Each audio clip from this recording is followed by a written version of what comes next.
Olá, seja bem-vindo à quarta parte do primeiro exercício da formação Moldex 3D Studio. Nesta parte iremos visualizar os resultados do packing. No fim do cálculo, repare que encontra nos tópicos de análise o cooling repetido. Tal como foi falado no vídeo anterior, isto deve-se ao facto de ter sido selecionada a opção Análise Transiente, que faz com que o cálculo da refrigeração seja feito entre cada estágio. Vamos agora visualizar alguns resultados, neste caso principalmente resultados do estágio packing.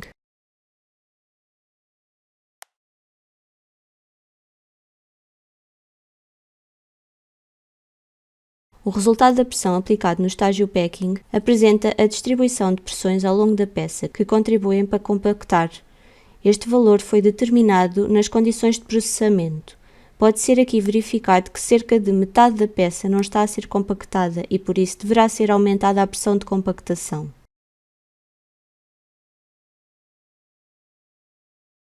O resultado seguinte apresenta a taxa de corte que resulta da aplicação de forças contrárias, criando tensões na peça.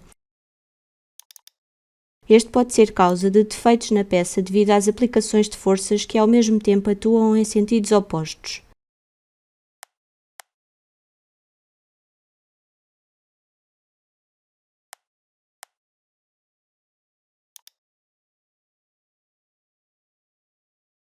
De seguida, o resultado de Molten Core apresenta o volume de material que se encontra acima da temperatura de congelamento, ou seja, onde o material ainda não solidificou. O valor da temperatura de congelação, que o software tem em consideração, é o apresentado nos dados técnicos do material.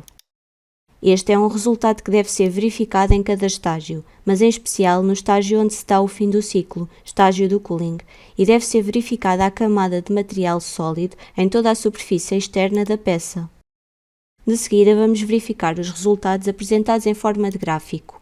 Em primeiro lugar, o gráfico Sprue Pressure apresenta o histórico de pressões ao longo de todo o tempo de ciclo. Pode aqui ser verificado o enchimento e o ponto de comutação, e de seguida a descida para controle de pressão dada pela compactação. Este gráfico permite avaliar se a capacidade da máquina de injeção ao nível dos valores de pressão máxima permitidas se encontram ajustados, não devendo o ponto de comutação ultrapassar cerca de 75% dessa capacidade, como norma de boa prática e proteção.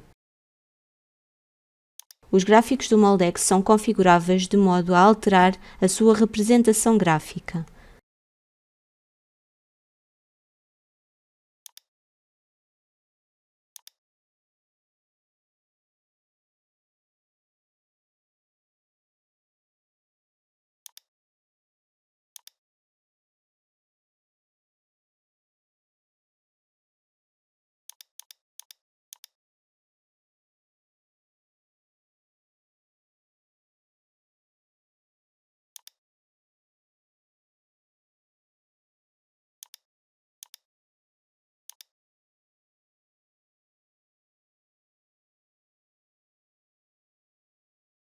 Por fim, apresentamos o gráfico Clamping Force. Aqui, podemos avaliar qual o valor máximo de força de fecho necessário para este processo de enchimento. Pode assim ser verificado se a máquina de injeção se encontra ajustada ou se deverá ser analisada a opção de alteração do processo e do modelo de injeção, para ao diminuir os valores de pressão, diminuir também o valor da força de fecho. Estes são alguns resultados apresentados no estágio packing. Por fim, guardo o documento e terminamos desta forma o exercício número 2 da formação Moldex 3D Studio.